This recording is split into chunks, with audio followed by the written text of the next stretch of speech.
music no one can ever refuse it. Pulsating, vibrating, reggae, reggae, reggae. Very sky, rock, steady, mental, a quadrillion. Pleasant good afternoon to our listeners and viewers of the Real Stuff podcast. And today is Tuesday, and we have a special guest, Tinashe Elvis Chikodzi out of Zimbabwe. And he's going to speak to us about crime and violence. And he's going to be taking a systematic approach.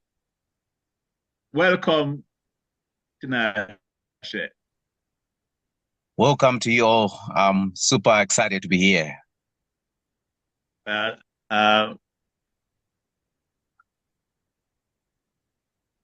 Okay. Yeah, so today you said you're going to be talking to us about crime and violence, and you're going to be using a systemic approach to this topic. So, Yes.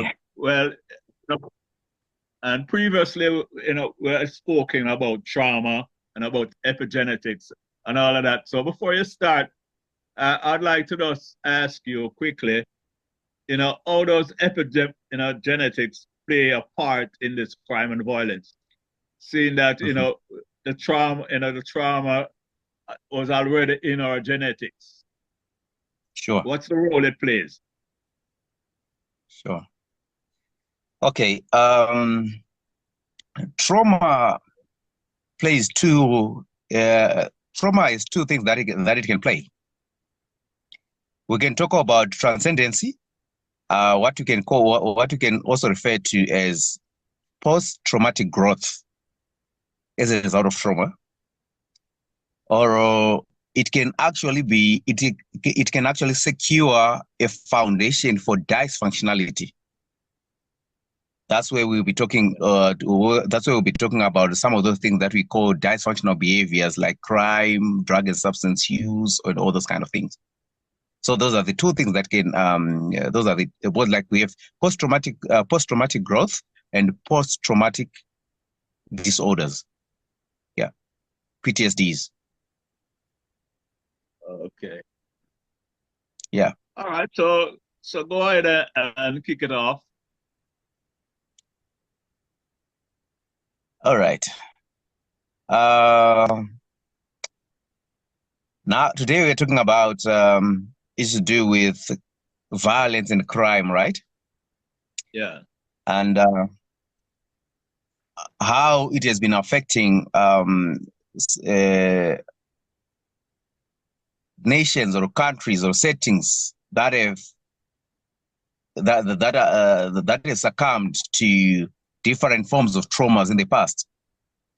And from my mini research, I realized that, for example, Jamaica is number 10 on the list, according to the 2023 statistics, right? We are number 10? Yeah, in crime, yes. Number 10. I thought we were number 1. There is Venezuela.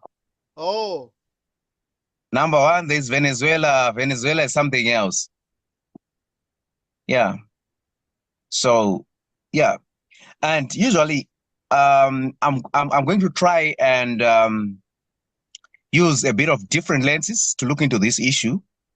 Why? Because usually when you talk about crime, we try to understand it from a binary perspective, where we are saying crime is evil and non-crime is good. You understand what I mean? So I'm just trying I'll try and deviate from those lenses to try and go deep into look into what function does crime have or has in our context or in our communities. Because when looking at it from a systemic point of view, you'd realize that crime is more like a dashboard warning light. I don't know if you get where I'm coming from. Yeah. Yeah. Was a dashboard warning light, like, for example, if the oil light flicks red on the dashboard, it's actually pointing to say, like, you don't have enough oil in the engine, right? Yes. And you can, if you choose to put a cardboard on the dashboard, yes, you might not see the red light, but the engine will knock. So from that analogy, from that analysis, you'd realize that the warning light is not the problem, but is the problem is the deficit of oil in the engine, right? So just flipping this into this narrative that we are actually discussing about violence, about crime that is ravaging our communities, especially our indigenous communities, you'd realize that crime is coming to create. Crime is actually coming with to give us a warning of certain things that are amiss.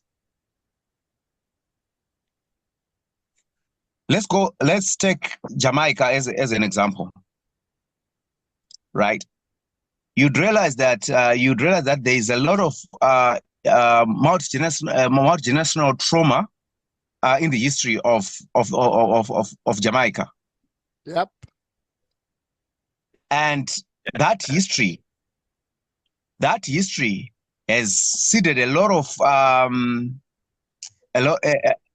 pain that even up to now, most of the people, lovely people of the Caribbean, they are still bleeding as a result of the history that is associated with slavery, with oppression that has ravaged that space for a very long period of time. You understand what I mean? Yeah. Because like if you thread this, you'd realize that Jamaica has gone through oppression for something like 500 years, right? And that suppression that has been happening in the Caribbean, and especially, like, for example, there was an upheaval when it transitioned from the Spanish to English in around 1655. You see, because that experience is still embodied into the is still embodied in most of the Caribbean populace. You see? Are you following? Yeah, I'm following you. Yes. Yeah. So you can even look to things like do you know the Moreton Bay Rebellion? Do you remember that one? Have you ever read that one? You see, because if you take note, the Jamaican or the indigenous people, or the people from the Caribbean, especially the blacks and those who were part of the slavery system, they have been defaced from. They were being looked as farm equipments. You see, because they used to. There was like there was that. If you remember well, Jamaica became one of the most important colonies for the British Empire for the trading of slaves and the production of sugar, cocoa, and coffee. You see? Yes, that's true. So that's a fact. During that era, the brutality and the inhumanity of this slavery had great impacts on the psyche of the Jamaicans, which can actually be seen today. It has been passed across generations. You see, and a small handful of those scars can include high rates of depression, denigration of youth, distrust of authority, homophobia, colorism, and a phenomenon of which is a phenomenon usually known as, and identified as post-traumatic slave syndrome. Well, that's a very good way to put it. Yes. Yeah, and you remember after the aftermath of slavery, you remember what happened. The white people from the Caribbean were given compensation, right, for losing their human property, But the actual slaves who had been enslaved received nothing. You see, all these experiences were became layers upon layers on top of layers and top of layers of actually trauma. You see, and for your own information, you can realize that the most. Do you know that if you look into most of these Jamaicans who have managed to make it, especially on the showbiz, look at the messages that they have been singing or the message that they are singing, which is embedded deep into their soul. They are talking about the injustice. They are very sensitive to injustice because they have lived the injustice for a very long period of time, and it is imprinted on their DNA now, on their epigenetics. You see, there is a lot of pain to a lot of Jamaican populace. So to numb that pain, or to try and get away from that pain, they'll try and look for things that have more like a numbing effect to this pain. Because of the accumulated trauma that is associated with the experience of their forefathers, the experience of their ancestors, they have become so vulnerable, they have become detached to themselves. They have lost their authentic identity. So they now identify themselves by accumulations and all these other things that can be secured from the outside. And failure to secure those things by ethical means, they use the unethical means, because for them it goes beyond to them a car is not just a car, but it's also a status symbol. You understand what I mean? Yes. This kind of these things, these materials, they've embodied these things as one of the things that actually give them identity. You see? So as a result, they can do anything and everything to secure these material gains. And if anyone seem to be threatening their identity, they can do anything to that kind of a person. You see, because the pain has caused a serious dissociation from the authentic beings, from the authentic self of their own. I don't know if any one of you has questions from what I've covered so far. Yeah, well, I like how you gave us that historical perspective, and analysis coming down. But it is commonly said in psychological terms that crime and violence among youth is usually caused by what they have seen in their parents, first of all, and then the community, the wider community. Mm-hmm. So do you agree with that, really? Because, based on what you have said, I'm sure these contributing factors to trauma, to the slave experience coming down, I don't see how that this part applies, to psychology. Yeah, I don't know. Because I don't know if basically, sorry. Hello. Now I'm saying maybe this may apply to other races of people, but I don't think this really applies to Black people. That, so to speak, based on our conversation right here, and about the whole epigenetics factors.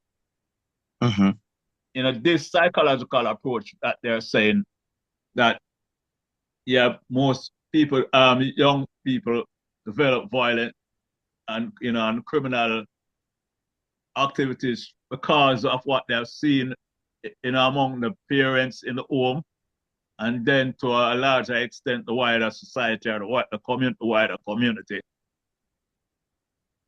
Yeah, yeah. So I totally agree. I go ahead, totally go agree. ahead. I'm listening. Yeah, I totally agree because because the brain finds security in the areas of familiarity, right? Okay. The brain finds security in the areas of familiarity. And we can even talk about what we call loyalties, like living a life that is different from your parents. It's more like you're trying to deviate from the norm. You understand? And it's an experience that can actually attract some kind or some form of guilt in it. You understand what I mean? Even though even the legacy from your parents was actually poverty or suffering, for you, you're more comfortable in that space than the opposite. Why? Because that is what you've been accustomed to. You understand what I mean? So in that narrative where you're saying that usually we learn from our parents, right? And yes, we learn from our parents, but you can also realize that even a child was born, and the day that child has been born, the parents died, right? Then the same person can end up growing in a foster home. But you then pick certain things that can tell you about the character of their real parents whom they've never seen. Right? Okay. Why? Because the body remembers the experience even of our parents and our great grandparents and even our ancestors. All the experiences of those people who have lived before us is embodied in us. You see? And usually it's triggered by certain circumstances or certain situations. So you'd realize that if you get into a space where your great-grandparents once got into, you are likely going to be triggered to respond like how your grandparents or your great-grandparents have responded to that. That is the reason why, because like, for example, the issue of not trusting authority is as a result of what we can understand from if you look at it from what you call a betrayal trauma theory, where if you have been shortchanged by someone of authority who will be in the authority, like for example a parent or a teacher at school or a headmaster at school, it will mix up your psyche to such an extent that you struggle to respect or to work with people in authority. Why? Because you have been betrayed by people who were part of that system. But for you, the system would be these people, they are the authorities. Like from a home setup, the parents become the source of authority, right? And if a person grows up in an environment where he or she is being abused by a parent, that person will tend to lose respect of the parent. And even when that person goes to work. Yeah, because as you reached on that point, that's what the next point question I was gonna ask you, because I think that the child abuse and the neglect play a more major role than just seeing a parent fighting or arguing or anything. Yeah, because when a child is being neglected, they're gonna seek attention elsewhere. They're abused. They're, as I said, they're gonna be having a problem with authority. Because here's the parent that are the ones who you should trust, abusing you, doing you all these things. then if you're gonna think, if I can't trust them to treat me properly or treat me right, then who should I trust? Because No one. that does become an issue of trust now.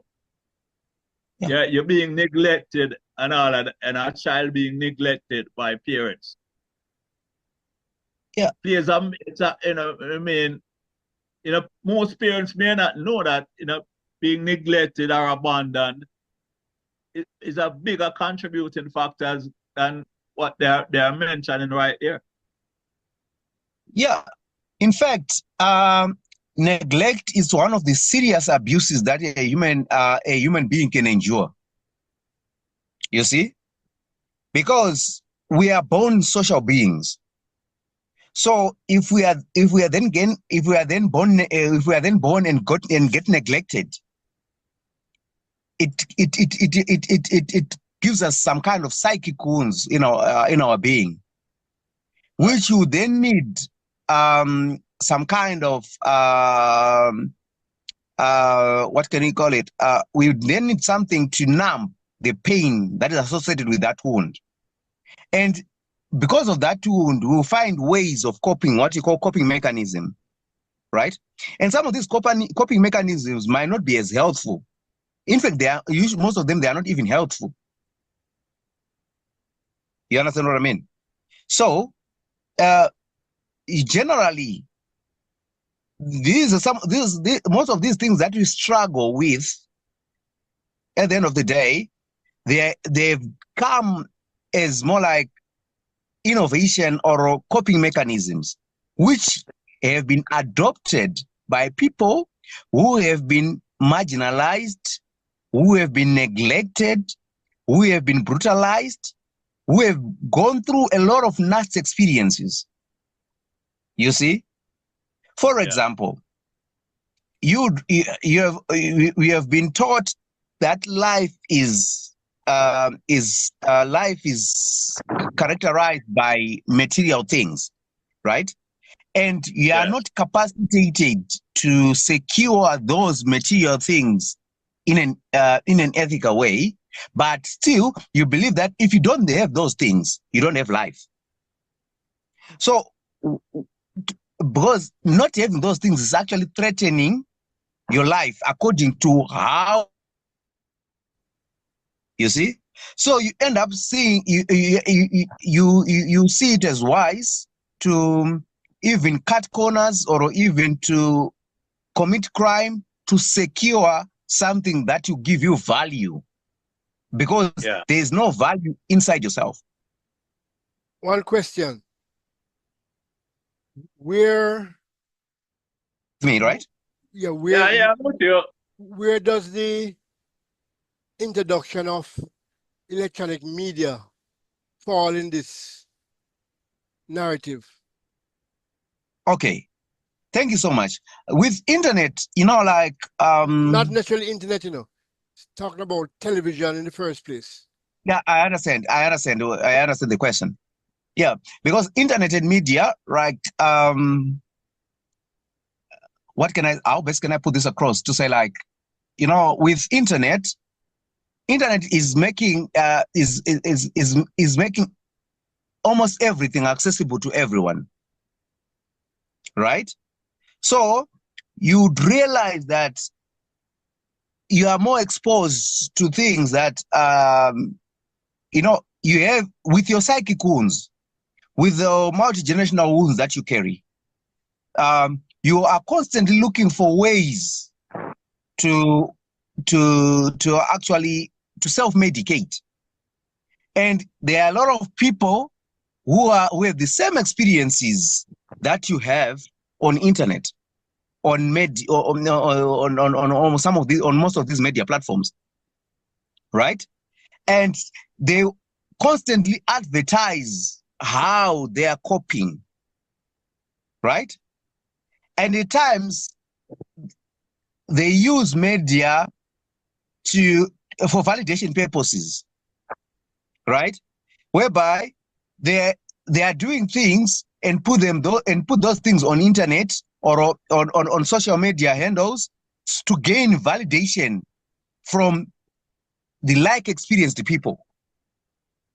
So which therefore means that that way of working, or that it's more like an advertisement of certain threads that people are living their lives through. Because we now have a lot of people who don't believe that they are they've dressed well until their comment section is flooded with, wow, you're dressing good. Oh, this is nice. You understand what I mean? Yeah. When the same person got into a shop buying that suit, buying that vest, buying that shoe, that person was convinced to say that this shoe is good or this suit is nice, right? But it is only upon external validation that the goodness or the niceness of that costume will start making sense. So, I think I would say that the internet or media has become more like a surrogate parent, because some of these things that are now being done by media or by internet were supposed to have been done at a very tender age by the parents. But in most cases, these parents were unavailable emotionally or physically due to their own pain, nursing their own wounds. They end up neglecting this child who's now seeking social validation from internet, from media, or from any other source of surrogate validation system.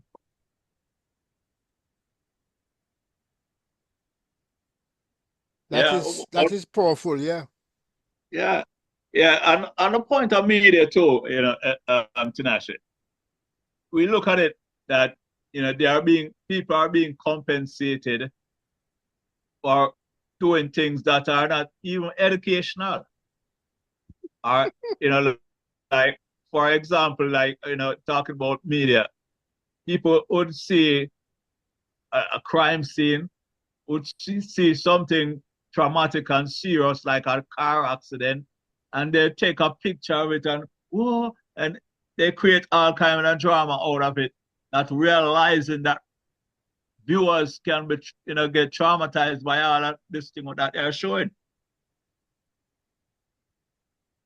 So I think sometimes it's on the point, as I said, validation, boom. But the other side, the person who is doing the upload is being compensated, and as you attribute it to the whole system of how things are happening or going, because this does fit into this whole materialistic thing that we've been socialized with, and said, well, look, yeah, if I compensate you, yeah, you can live good by posting all of these things. But as to like for example, with the Real Stuff podcast, we have been trying to get subscribers to reach at a certain level. And because our thing is basically educational and very informational, we're hard to getting subscribers. But if we were doing something that was more comical or what people would find comical or humorous, who could have been having thousands and thousands of subscribers. So I get the point. I see, what is happening in this whole system. Yeah. And thanks for really, highlighting it a little more. Yeah. In fact, generally our generations, in fact, entertainment is another drug that is used to numb pain, right? So if someone is in pain, a drug that can numb the pain is more important than real food for that person in that moment. You see? So it's actually logical to find a lot of people queuing towards entertainment channels. Yes, because people are in pain. So they are trying to self-medicate through entertainment. And you realize that there are a lot of people who can even afford to go to all these forms of entertainment without even paying school fees for their children. You see? Because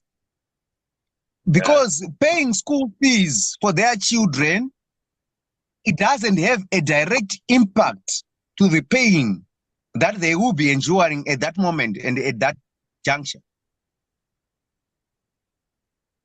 But a live show now, where they are going to dance their pain away for a moment, will be more appealing to them in that narrative.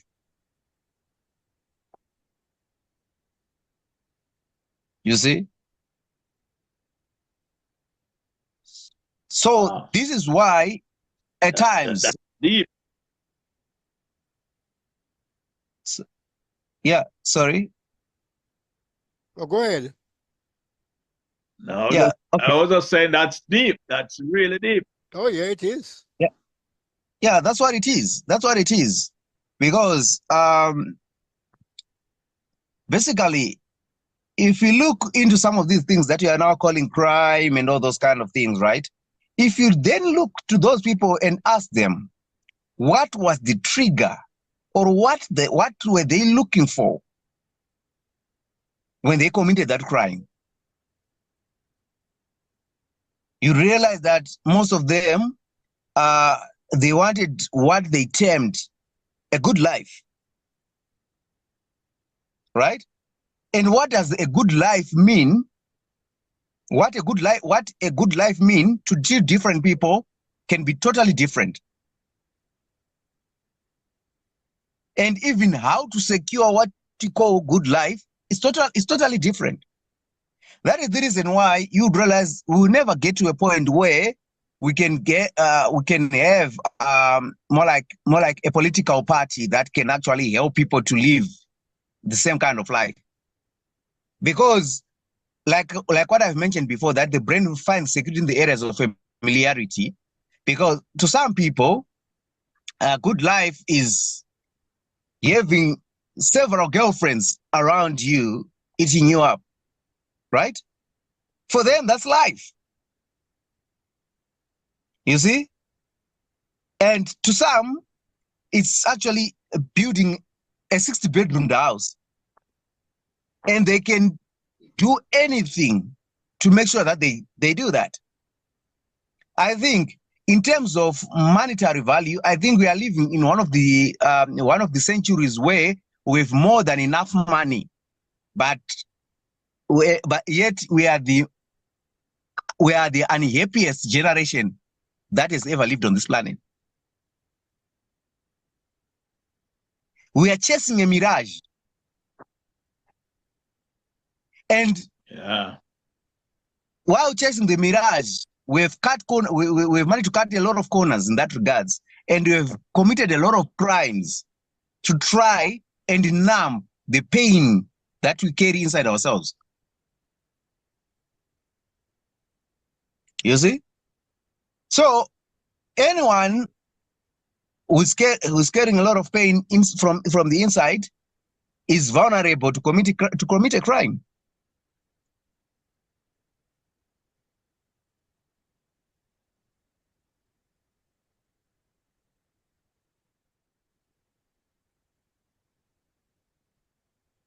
Okay, just let us switch a little bit, because I wanted to kind of explain this, put a perspective to this. So what should we do when we recognize like violent behavior in our young child? Sorry.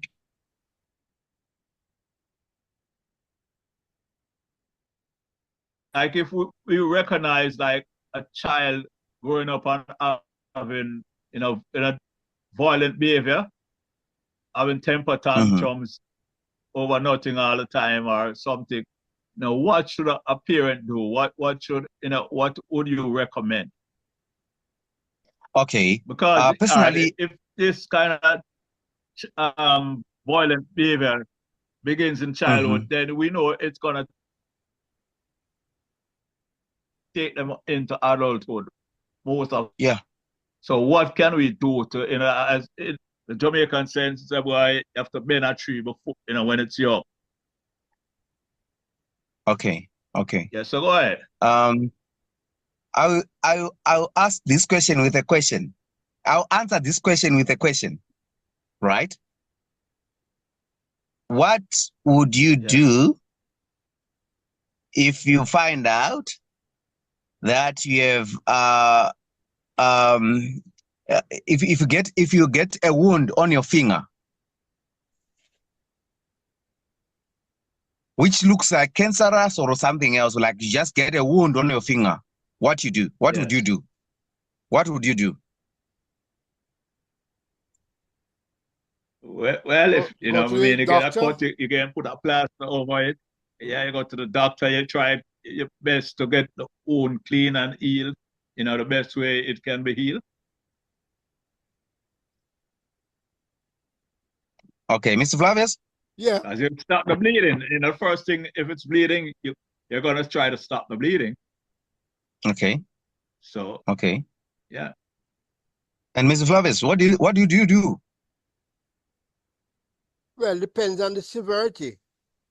If it's a simple thing, then you can, put a band-aid on it or something.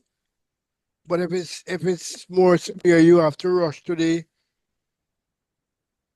ER and get some professional advice. Yeah. So the same applies to the question that you have asked me, because like a child is more like of a family system, right? So the behavior of a child is an indicator of a systemic balance or imbalance.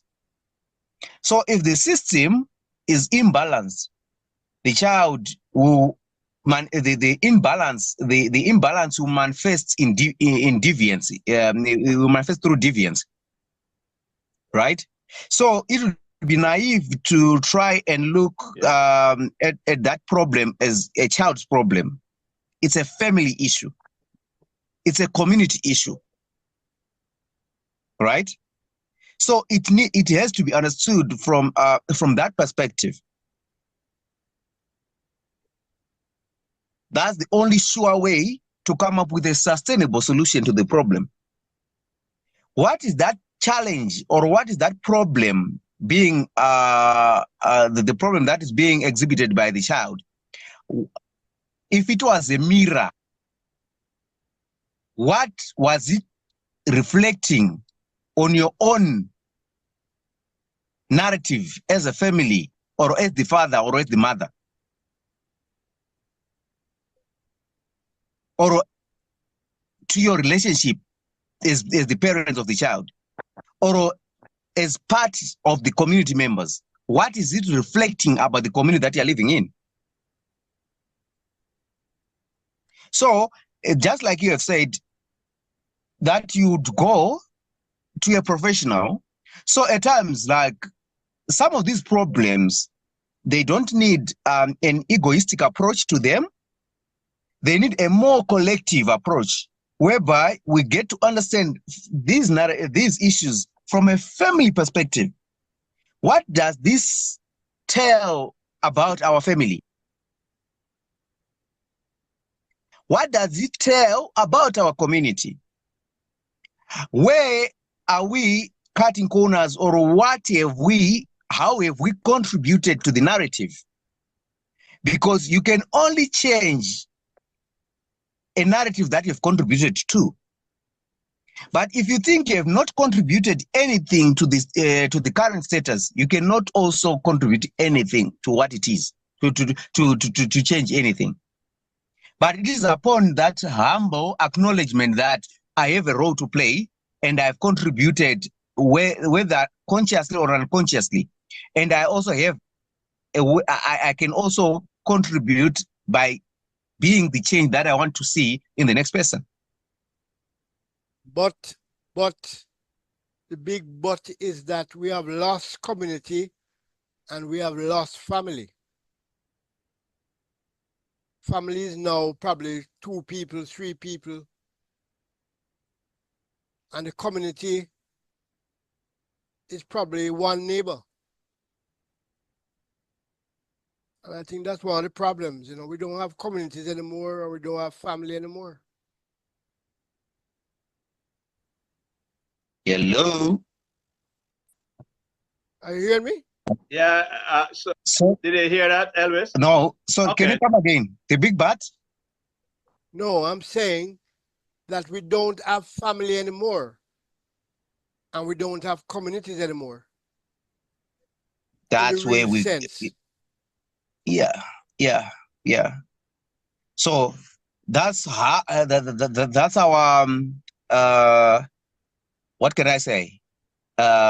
It's an opportunity, because if we see it as a problem, we'll never get to a solution.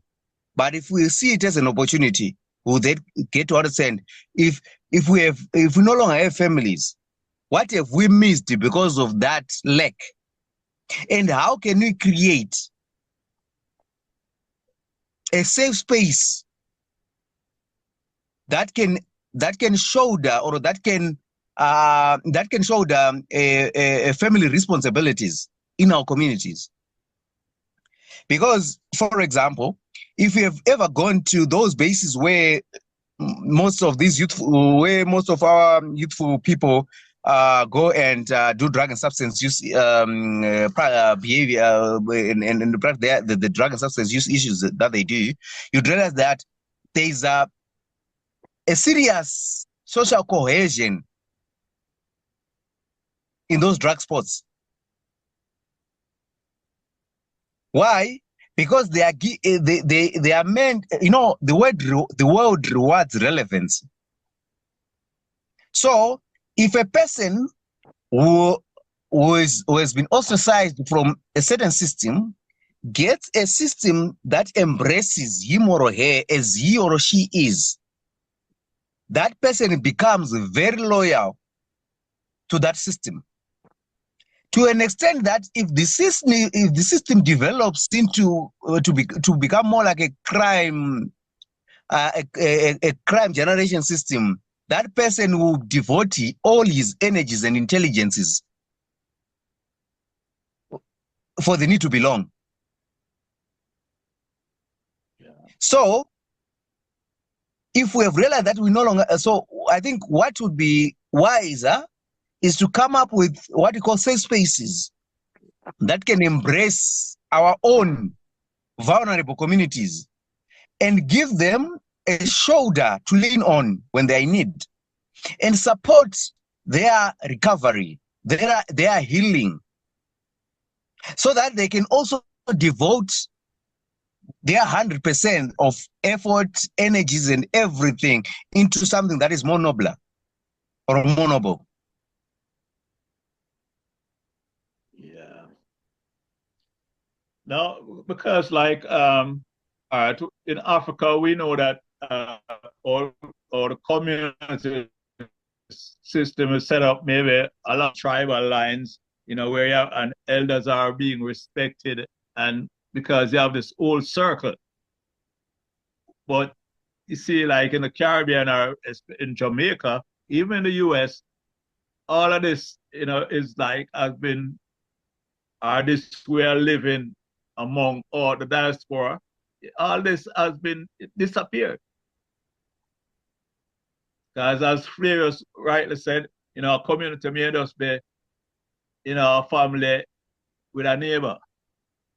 Because they, you know, back in our time growing up, you have so many youth clubs, what they call youth clubs, are places that you can, young people can socialize and get together. You know, back in our time, you know, these youth clubs are what have been saviors to many youth. You know, all of that has been disappeared out of our society. You know, with so-called advanced technologies and all of that. These young people, they don't want, all they need is the phone or the Xbox or whatever they use to play the games on, and they can sit all by themselves for hours. You know, You know, you know, doing it. you know why is it like that? No, let's hear what you have to say. You know, if there's something that the phone is very faithful, and the phone will never judge you for anything, and the phone will support you towards where you want to go. Right now, I'm in Jamaica. Why? Because of the phone. Yes. You understand what I mean? And it's how because like these gadgets, we are supposed to use them in fact, we use our gadgets to our advantages. It is to our advantage that we find the shoulder that we're supposed to get from a human being, which is not being given or which is not being offered, right? If I find ways and means of accessing it virtually, I'll definitely use it. Because you'd realize that we now need to create more like a co-creative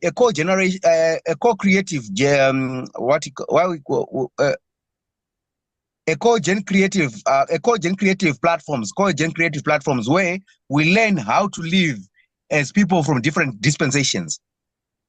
Because right now, if you get to understand that culture is more like a human being, it is born, right? It grows, it at times gets sick, and in other instances, it can die, right? So we need to understand some of the cultures that we have inherited, are they still serving a purpose, right? Because, for example, you'd realize that each and every one of us, in fact, culture was meant to serve people, not to be served by people. Because what you call culture and what your great-grandfather used to call culture, they are different things. Right? Agree. But at times, our elders, like you, at times, if you fail to get to understand that things are moving, things are changing, and you still want the youths to do as you did when you were their age, it creates serious friction. And they would rather leave you and join the masses that are in sync with what is going on. But if you are relevant, if you use the principles that you have gained when you're growing up as wisdom nuggets to actually usher a brighter future to the youths, they always stick around you.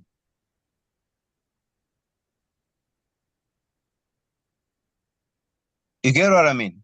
Yeah, sure. So the skill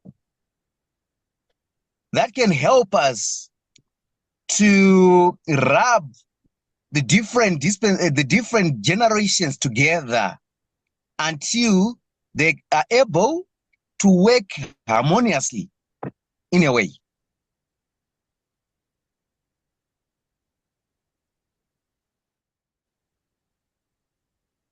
No, I get the point that that you're making, but and just to reflect on like the 60s and the 70s when there was this upsurge in black nationalism and black identity with self-esteem and all of that. But if you try to talk to a youth, if my generation, would try to talk to a young person about that, they'd laugh at you. You know, you'd like actually face ridicule, self-esteem, you know, black nationalism. What are you talking about? You know what I mean? It will be difficult, you know, to even talk to a young person about Marcus Garvey, so to speak.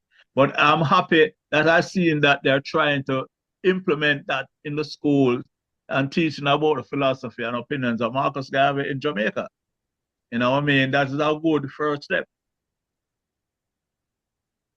But, you know, maybe they had to know which age group they're going to gear this towards from now on, because those who are like maybe over 12, 13, you know, are in their teenage in Jamaica, I don't think it will reach them. You have to start with a younger generation. You know? Yeah, but yeah, yeah.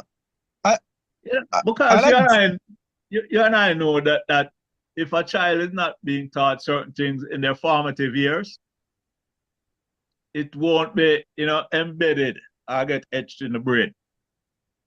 Yeah, in fact, I would say that you know, the brain learns more by modeling. Yes. Right? Because, you know, the reason why you realize that if people get to walk the talk, right?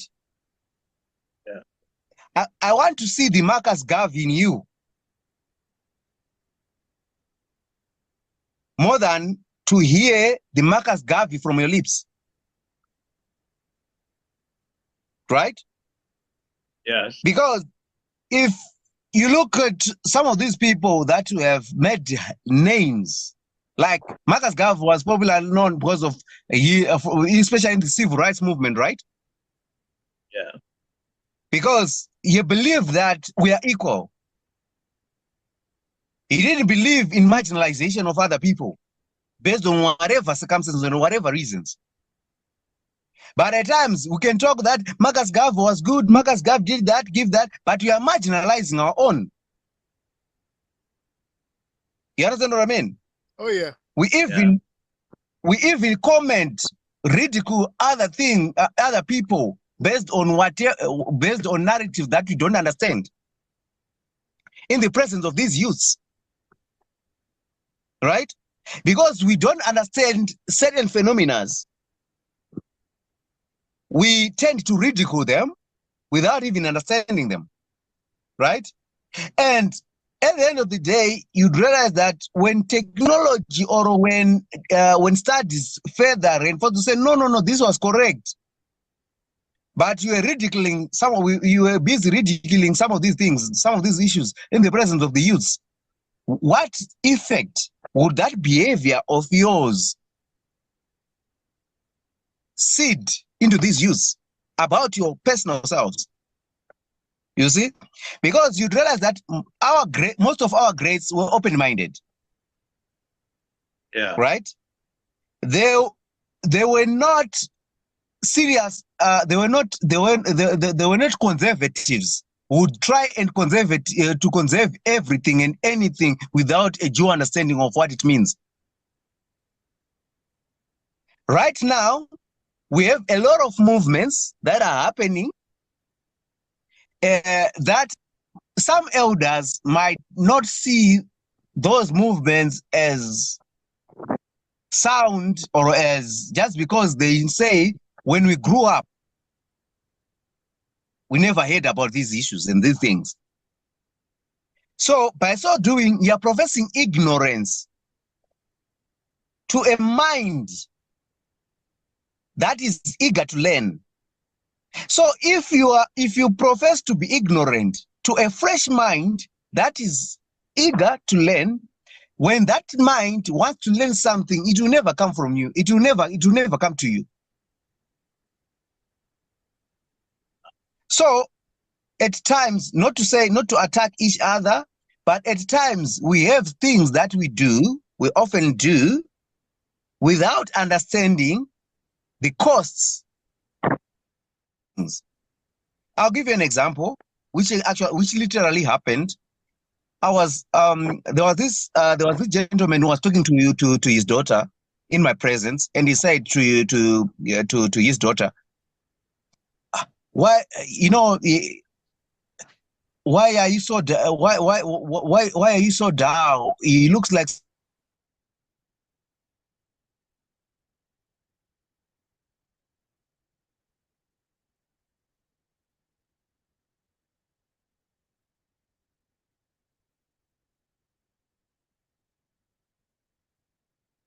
to say that I've been abused. No, I don't think so. She will never. Why?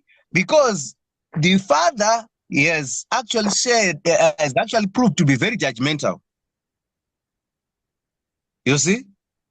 So at times, these are some of the turn-offs when it comes to intergenerational communication. These are some of the intergenerational communication barriers. Because we need to practice what we call transparent communication, where I need to feel myself when I'm talking to you. But on top of that, I need to feel that you are feeling me as I'm talking.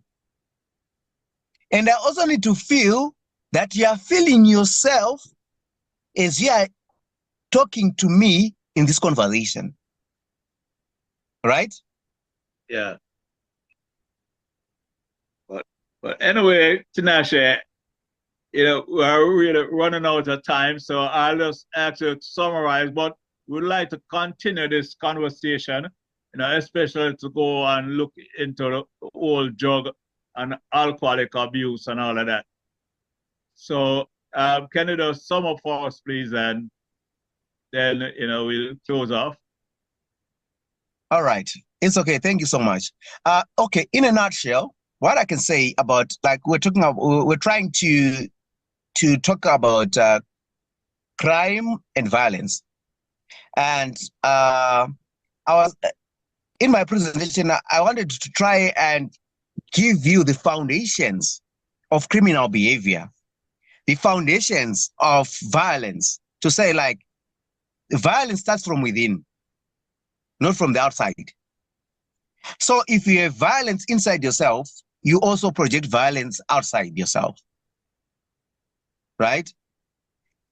And crime in itself it's more like it's something that is also functional to the person who actually commits crime, because the people who often commit crimes, they are doing crime as for their need to belong, because they believe that if they do certain things, they will then get acceptance into certain communities that they wish to belong to. So in a way to try and foster crime prevention, in our crime prevention strategies and movements, what you all need to understand, what you need to do to look into is how do we melt some of these marginalization that have caused people to end up looking for validation in we need to find a way of creating safe spaces for people to process the pain that caused that dissociation that would then lead them to form these dangerous these communities that end up leading them to criminal behavior and other things that seem not to serve our communities in a balanced way. Okay, so thank you very much, Tinashe. And as I said, we'll continue this conversation. So back to you, Flavius. Yeah, thank you very much, Courtney and Tinashe. Courtney will arrange another date so we can continue this discussion, which I thought was very, very powerful. Very, very powerful. And the point that I really take away from this is the whole point of neglect. power or the what neglect brings to the whole idea of crime, you know, how you start out and how you treat your children from the beginning. Very important. Excuse me. But thank you very much. And we talk soon. Thank you so Okay. much. Thank you. So Thank my you. Lead us soon, Fula. You belong far away,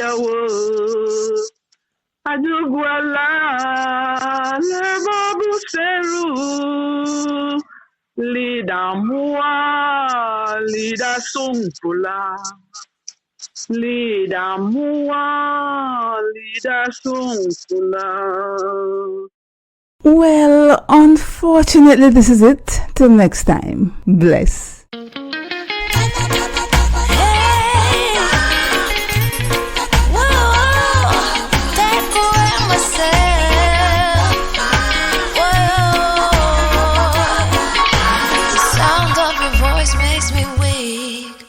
All you gotta do is just speak. One word is enough, and I'm no longer so rough. I forget what I was trying to say. I no longer do what I was gonna do, but you're no good for me. That's why me do what set me if it could flee. Me have to take away me say. Me have to take away me say. Me have to hide like a thief in the